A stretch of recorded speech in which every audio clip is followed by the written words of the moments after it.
Welcome to the Imagine Athena podcast. My name is Candice Holdsworth. Today on the podcast, I had the great pleasure of speaking to the Mail on Sunday columnist Peter Hitchens, one of my go-to writers and thinkers.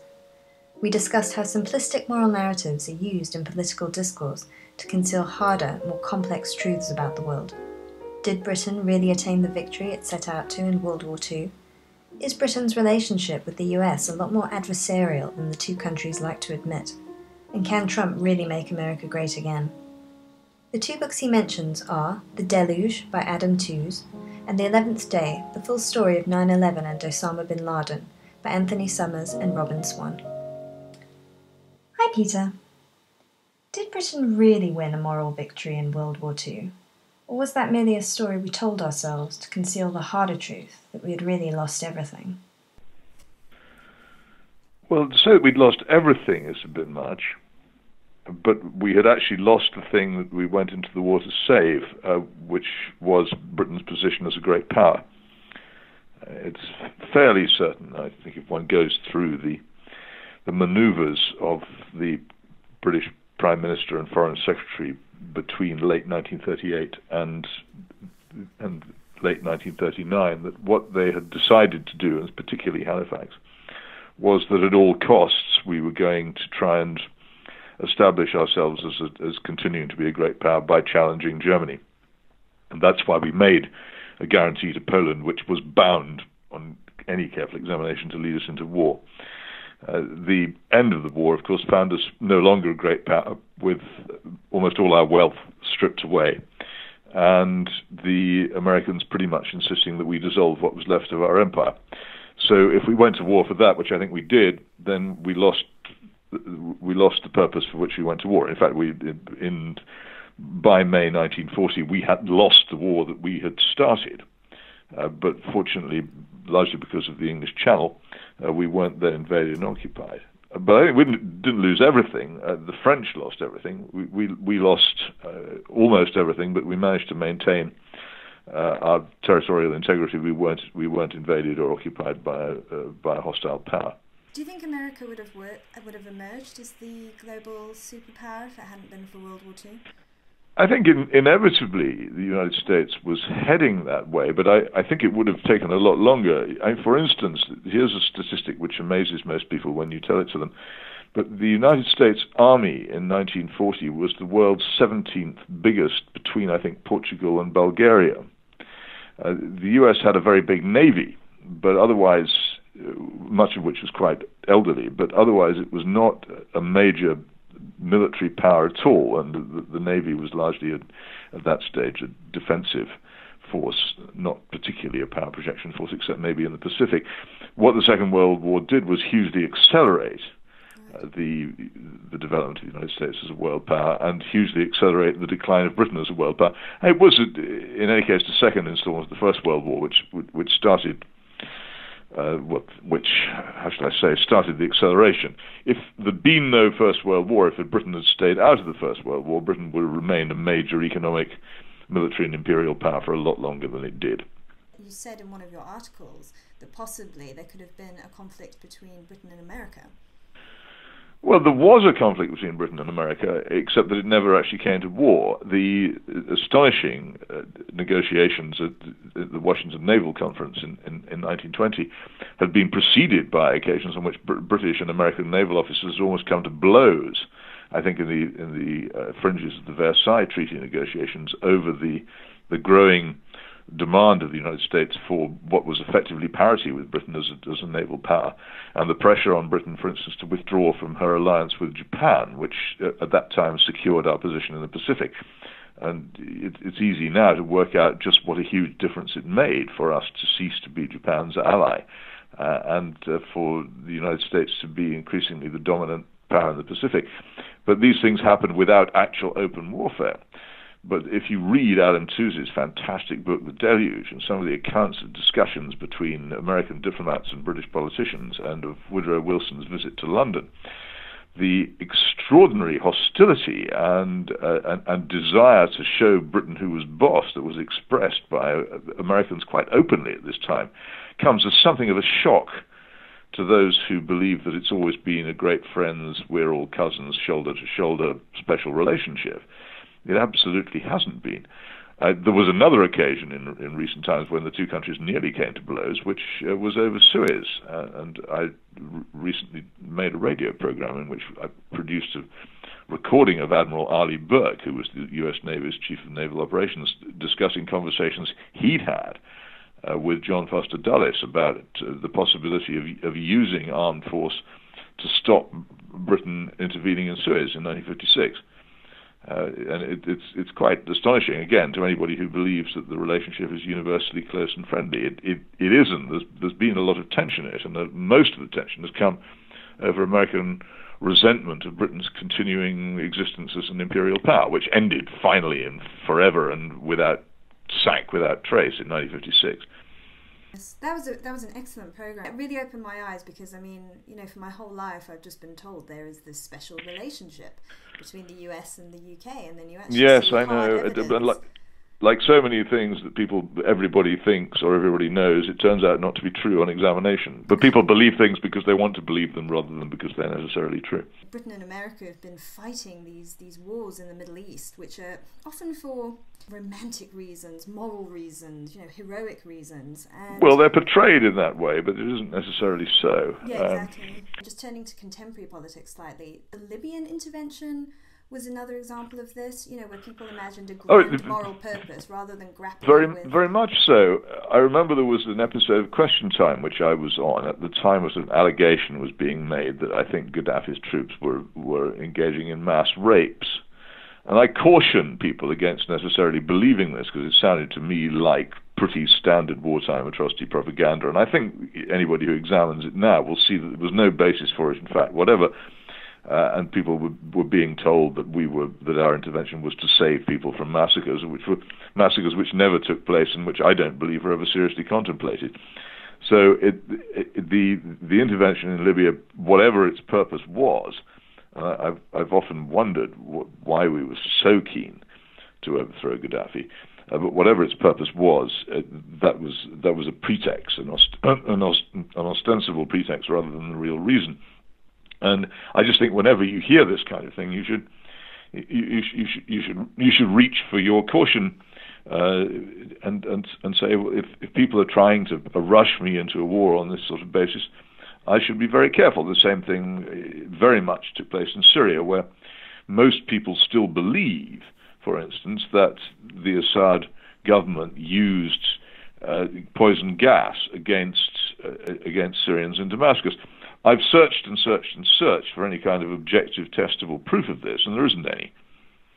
And in fact, it's always seemed to me I have absolutely no love or sympathy for the Assad government and can prove it, unlike most journalists. I've written critically about it many times in the past. But it just seemed to me that it would have been mad for President Assad to use gas against the rebels against him, because that had been the precise red line which President Obama had drawn, saying if he uses gas, I will intervene. And the last thing which Assad could have wanted would have been American intervention. Any possible military advantage from the use of poison gas, which I can't think would be very good or very great, would have been lost by the American intervention, which would have followed. It didn't make sense. It would have been a mad thing to do. Actually, oddly enough, one of the reasons why gas, which was a great obsession of the middle of the 20th century as a weapon, has not been much used, is because in war it's not very effective. In terms of thinking about these things, it's very, very oversimplified, and people tend to think of things almost childishly, like goodies and baddies, and they don't think of it in terms of interests.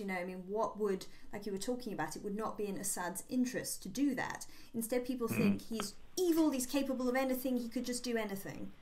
Well, of course, and that also means that we imagine that we are not capable of evil. So, for instance, our support for the Saudis in their current adventure in Yemen, in which the Saudis have often done atrocious things, is rarely, if ever, mentioned in the mainstream British media, and goes uncriticized.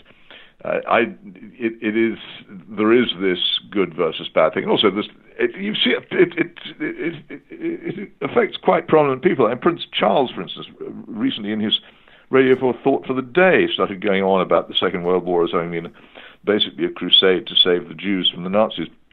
Well, if it had been, it would have been a failure because we didn't save at least 6 million Jews from the Nazis. But the truth was that it never was any such thing. We didn't go to war to save the Jews. There was never any part of our war aim. And when it was plainly brought to our attention by incredibly brave people who smuggled the truth out of Central Europe in the middle of war and tyranny, when it was quite plain that this was going on, the Allied powers decided to do nothing about it. Either militarily, they wouldn't bomb the railway lines to Auschwitz, or politically, they didn't take any steps to try and make it possible for more refugees to get out. There was an extraordinary conference in, I think, Bermuda, which pretty much rejected any attempt to do this in the middle of the war. So it just simply isn't true that this was our war aim. It so happened that when we won, we prevented the killing of more Jews than had been murdered. But that wasn't our aim or our intention. But yet, most people believe now, looking back on it, the war has been reinvented as a liberal crusade against a wicked regime. And again, we have to forget while we do this that our principal ally, without whom we would have lost the war in Europe, was the Soviet Union, which was a wicked regime. It's always hard to make.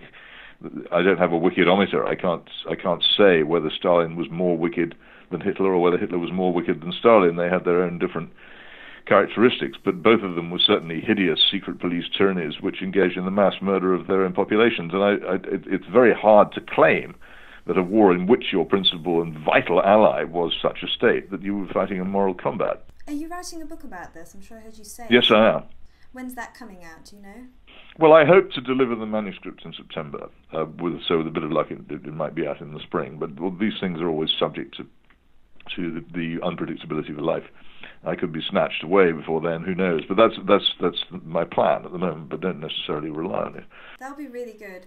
So think about. Well, I hope so. It won't make me very popular, but I just the reason for writing it was that I grew. It was really during the Iraq War propaganda. Yeah. That I felt that I was sick of being told that Saddam Hussein was Hitler and that by implication Anthony Blair was Winston Churchill, and that this was in itself bad. And then I began to wonder whether the model of the good war, which was being used as the example for this, was itself reliable. And I'd been interested. I had a great moment of revelation when I was living in Moscow in the early 1990s, seeing the celebrations of victory in the Second World War, and thinking, the poor, pathetic Russians, here they are, their country is a decrepit economic wreck on the verge of collapse, and here they are still going on about their heroic role in defeating Hitler. And then I suddenly went, Alp, who does this remind me of?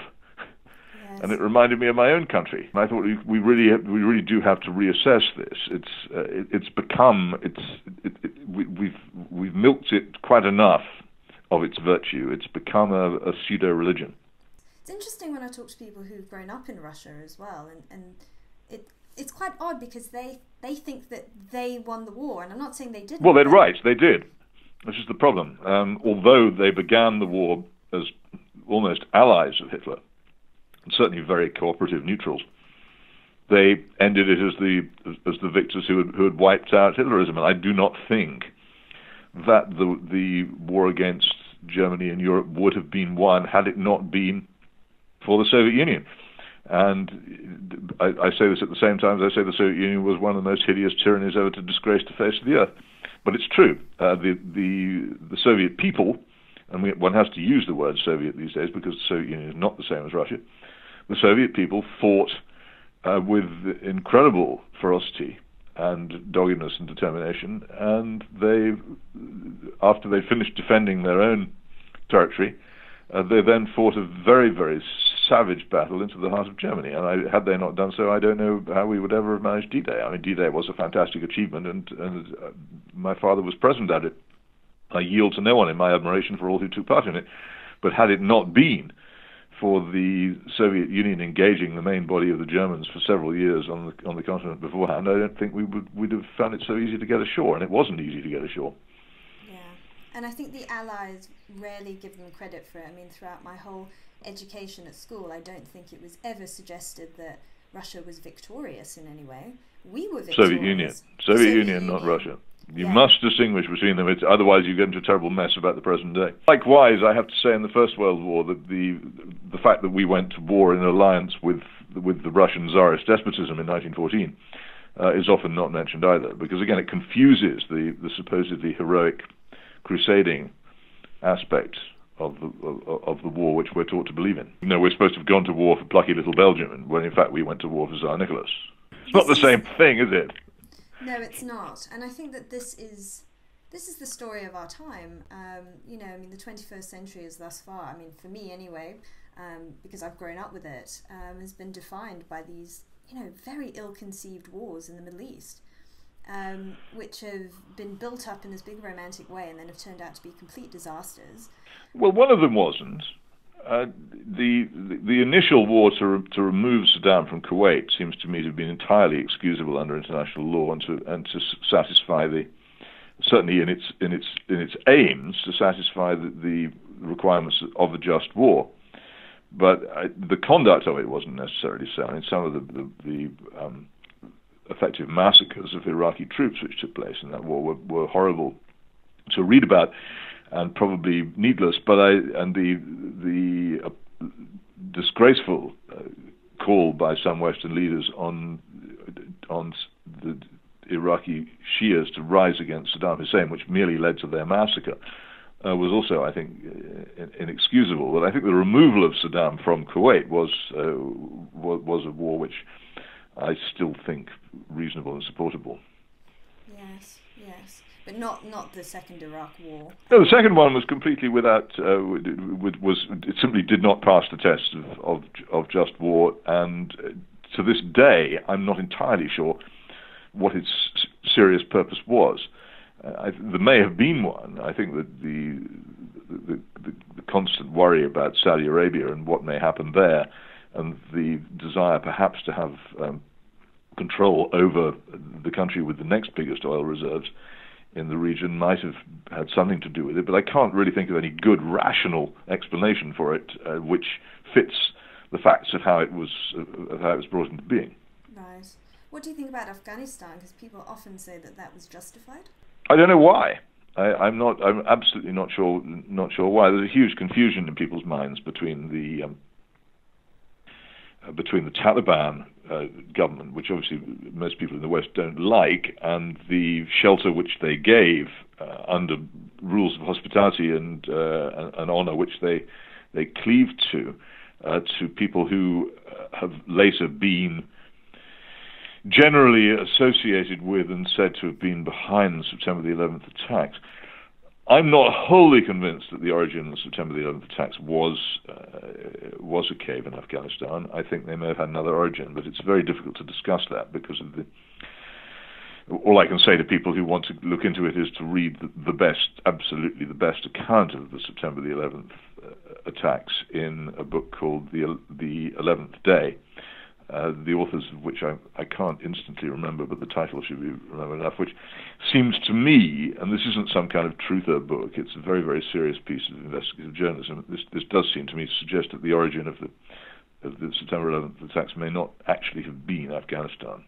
So I don't know, I can't, I mean, the Western and Soviet interventions in Afghanistan seem to me to be equally unjustifiable. Though an awful lot of misery, grief, and long-term trouble was undoubtedly caused by the Carter-Brzezinski effort to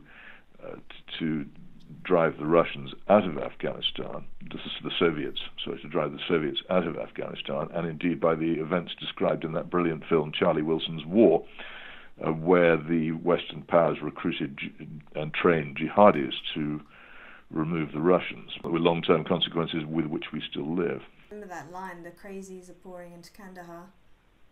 Well, yes, but it just the fact is that we began something which then turned against us. Some people think, I don't know if it's paranoid, that the US is trying to start a conflict now with Russia in Syria. And trying to I don't. Again, my attempt to analyse this takes me back to Saudi Arabia, which often seems to me to be the heart of darkness of the modern world. The but the United States, since President Roosevelt's meeting with Ibn Saud on the Great Bitter Lake aboard the USS Quincy, has had a genuinely special relationship with Saudi Arabia, which is quite extraordinarily close.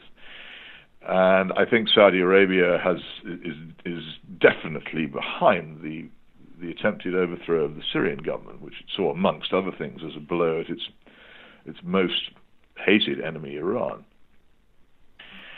I think the United States, Britain, and France were called in and urged by the Saudis and by other Gulf states to take part in that. I don't, and my own view after some thought is almost certainly that the agitation to move Ukraine from being non-aligned country to a Western-oriented country was an attempt to punish and inconvenience Russia as a sort of revenge for its role in frustrating the Western Saudi policy in Syria. So I think these things are connected. But I don't think there's any coherent desire to start a war. There are just a series of policies which might, if they're pursued without thought or restraint, lead to a war, which is a different thing. Do you think America's declining as a world power? Of course it is. All world powers decline. We were taught this in my youth. It was the wonderful hymn, "The day thou gavest, Lord, is ended. The darkness falls at thy behest." How does it go? Thy throne shall never, like earth's proud empires, pass away. And any Englishman singing that in the years when I was singing it felt a sort of annoyed twinge. What do you mean, pass away? Empires don't pass away. Well, of course they do. And the American one will pass away as well. All temporal power passes away. And of course, the United States is still an immensely rich and powerful country, but it's also in very, very serious trouble externally and internally. And it looks rather worryingly as if China will replace it as the major power on the planet, which isn't going to be much fun for anybody when that happens. So it's a matter for regret, but I think it's inevitable the United States is declining. I read yesterday a wonderful article by James Rebanks, the shepherd, about American agriculture, saying he'd visited the United States the first time and had been completely overwhelmed with grief by seeing what had happened to American farmland and how it had been destroyed by following policies of treating agriculture as industry, which he thinks are deeply mistaken. So there's an internal malaise as well as an external malaise, and all kinds of things about America which I love and have always enjoyed seem to me to be fading. It's not the country that it was when I first knew it, and it is in great difficulty. And the election of Donald Trump as president is a symptom of this difficulty. People trying by voting to defy to defy and deny the facts, just as people who look in the mirror and find they're growing old resort to cosmetic surgery and other means to try and pretend that they're not. I think the United States is in that state now, and it's sad and distressing. I think, as with Britain, you can make it worse and faster, or you can make it better and slower. You can't ultimately prevent it, but I think they could try a lot harder to make it better and slower than they're doing. Do you think people are deluding themselves, thinking that Trump is going to make America great again? Of course they are, yes. Apart from anything else, the powers of the President of the United States are very limited. Even if he has the cooperation of both houses of Congress and the Supreme Court and the 50 states and all the other restraints on a president's action, and he doesn't. Or even also if he had a coherent plan. He keeps announcing that trillions of dollars are going to be spent on infrastructure, but he never says where they're going to come from. And I'm afraid that there just is a sense of emptiness of a man flailing about, a man trapped by his own advertising campaign into a position from which there is no real escape. I stick to my view that he will walk out of the White House before his term is over, because in the end his failure will be so complete that the only way for him to re-establish control over his brand will be to leave. Do you think an impeachment is likely? I've no idea. Impeachments. I've watched the attempt to impeach Bill Clinton, and I don't know. It's entirely possible that there could be a long, dragging impeachment at some point, but I don't know what about at the moment. You'd have to be living in Washington, D.C. When I did live in Washington, D.C., I eventually found American political process so tedious that I decided that it would be much more interesting if I just got on a plane or a train once or twice a week and went somewhere else in the United States, because I wasn't ever going to find out anything about the USA by sitting in Washington, D.C. So I honestly, I'm not the person to ask. It reminds me of the great story about Tom Stoppard, who before he was a playwright was a journalist on, I think, the Bristol Evening Post, and he applied for a job on a London paper, and they called him in for interview, and they said to him, Mr. Stoppard, it says here in your letter that you're interested in politics. What is the name of the current Home Secretary? And he looked at them blankly and said, look, I said I was interested in politics, not obsessed with it. Well, isn't that why so many in the mainstream media got, the big things like Brexit and Trump wrong? Because they were looking at powerful people and what powerful people are doing rather than listening to what ordinary partly, people are saying. There has been a tendency among, it's very strong in American political reporting, where basically you hang around the White House and you're inside the thing that you're trying to examine, which is always a bad place to be. But there's a tendency, a growing tendency among British political reporters to make yourself the instrument of the government. And far too many of them do that.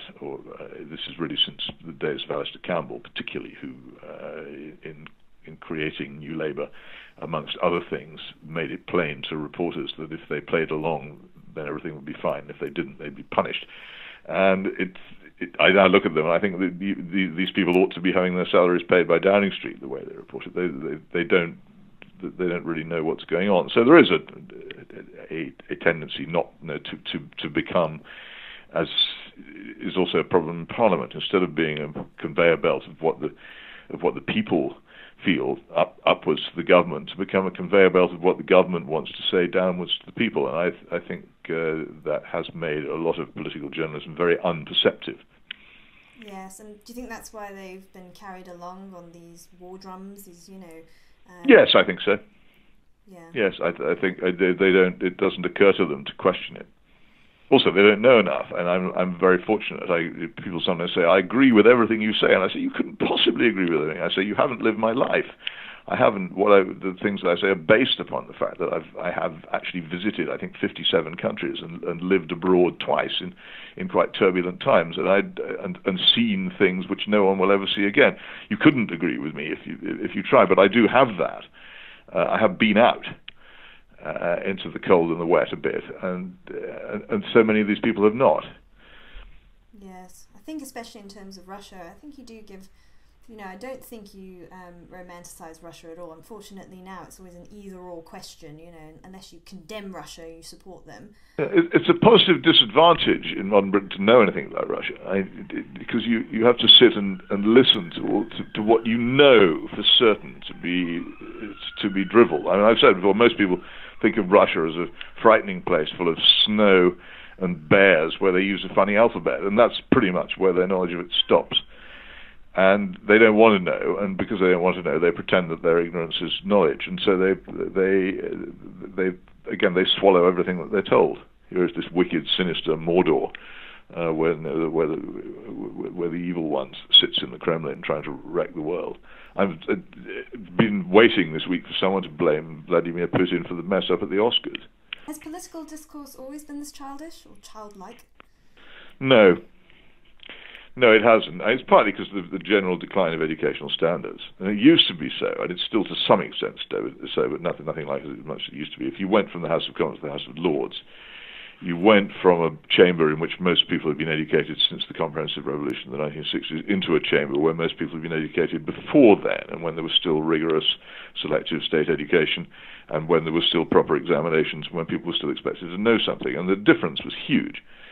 There's still a remnant of it. You still come across people in the Lords who still have that measured, thoughtful, knowledgeable approach to things. It came up a bit when there was that ridiculous bill to start bringing in retroactive war crimes prosecutions in this country, which pretty much went against the principle of the rule of law. And only a very few people understood that this was important and were prepared to say so. But they were the educated ones. But no, our education system has collapsed. When one of the things that the grammar schools did was that they kept the whole education system honest. as long as the state sector contained large numbers of rigorous schools in which people were well taught, the level of examinations could be high. And those applied to private education as well, and therefore affected all university entrants, and indeed everybody in the professions who'd had a secondary education. They had to have a rigorous education, but as soon as the comprehensive system came in, which couldn't sustain particularly the GCE O-level, which was a very serious exam, the private schools were able to get away with and rise up in the league tables and get a lot of business on the basis of very poor levels of education. And the state education in the state sector more or less collapsed to a pitiful level. So that look at the difference between language teaching there and now, for instance, an example of this. And so people just don't know anything. They simply don't know anything. You can get I think an A-level now in involving a Shakespeare play without having read that play. And you can get GCSEs in modern languages without having a clue about the structure or grammar or vocabulary of the language. You sort of pass various drilled tests. Education has collapsed, and that is one of the reasons why public discourse is now at such a crude level. Thanks so much for listening. Please do subscribe and check out our website www.imagineathena.com. Until next time.